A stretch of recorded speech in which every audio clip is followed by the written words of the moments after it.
आज जब हम भारत की बात करते हैं तो स्वाभाविक रूप से स्वामी विवेकानंद जी ने एक जो बात कही थी उसको मैं जरूर स्मरण करना चाहूंगा। विवेकानंद जी ने कहा था, every nation has a message to deliver, a mission to fulfil, a destiny to reach. यानी हर राष्ट्र के पास एक संदेश होता है जो उसे पहुंचाना होता है। हर राष्ट्र का एक मिशन होता है जो उसे हासिल करना होता है। हर राष्ट्र के एक नियति होती है जिसको वह प्राप्त होता है।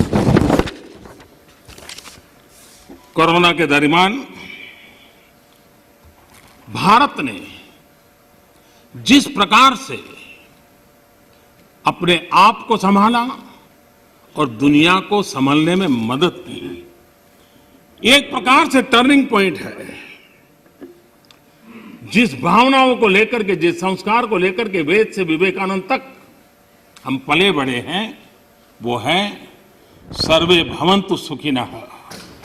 ये सर्वे भवन्तु सुखिनः, सर्वे सन्तु निरामया, ये कोरोना कालखंड में भारत ने इसको करके दिखाया है। और भारत ने एक आत्मनिर्भर भारत के रूप में जिस प्रकार से एक के बाद एक ठोस कदम उठाए हैं और जन सामान्य ने उठाए हैं, लेकिन हम उन दिनों को याद करें कि जब दूसरा विश्व युद्ध समाप्त हुआ था, दो विश्व युद्ध ने दुनिया को झकझोर दिया था। मानव जात, मानव मूल्य संकट के घेरे में थे, निराशा छाई हुई थी। और सेकेंड वर्ल्ड वॉर के बाद पोस्ट वर्ल्ड वॉर एक दुनिया में एक नया ऑर्डर, न्यू वर्ल्ड ऑर्डर, उसने आकार लिया। शांति के मार्ग पर चलने के शपथ हुए। सैन्य नहीं सहयोग, इस मंत्र को लेकर के दुनिया के अंदर विचार प्रबल होते गए।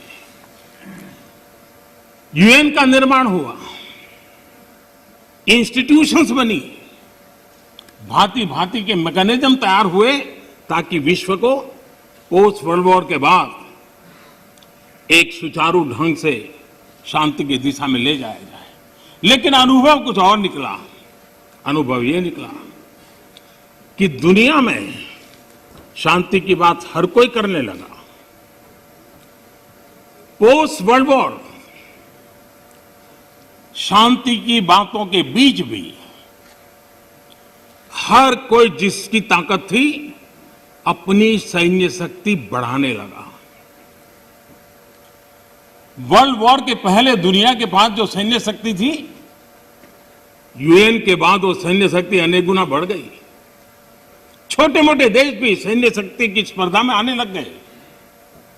शांति की चर्चा बहुत हुई, लेकिन हकीकत इस बात विश्व को स्वीकार करना होगा कि सैन्य शक्ति की तरफ बड़ी बड़ी ताकतें और पुरजोश चल पड़ी। जितने इनोवेशन हुए, रिसर्च हुए, वो इसी कालखंड में हुए सैन्य शक्ति के लिए। पोस्ट कोरोना भी एक नया वर्ल्ड ऑर्डर नजर आ रहा है।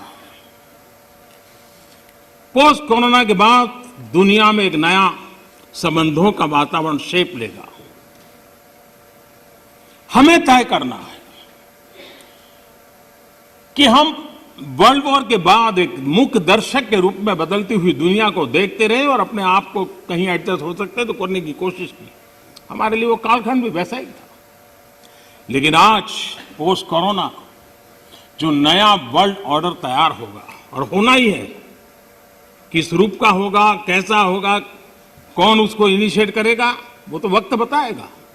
लेकिन दुनिया ने जिस प्रकार से संकट को झेला है, दुनिया इस पर सोचने के लिए मजबूर हुई है और होना है। ऐसी स्थिति में भारत विश्व से कट करके नहीं रह सकता।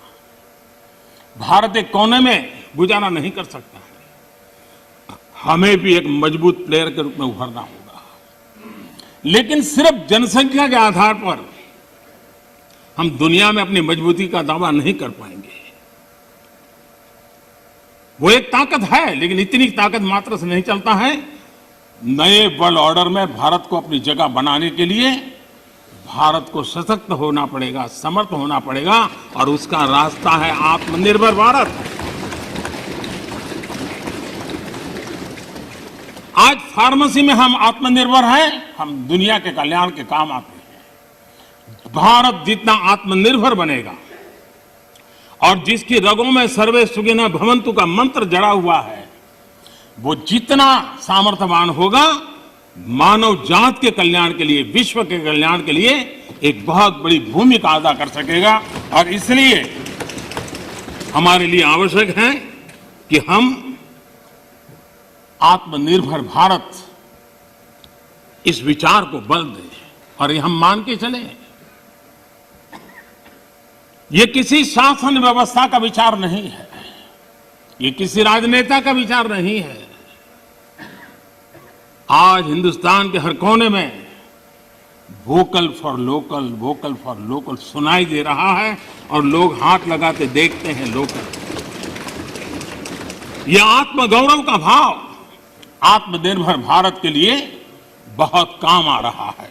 और मुझे विश्वास है कि हम सबकी सोच, हमारी नीतियां, हमारे निर्णय भारत को आत्मनिर्भर बनाने के लिए जो भी आवश्यक बदलाव हो, उस बदलाव की ओर होने चाहिए। ये मेरा मत है।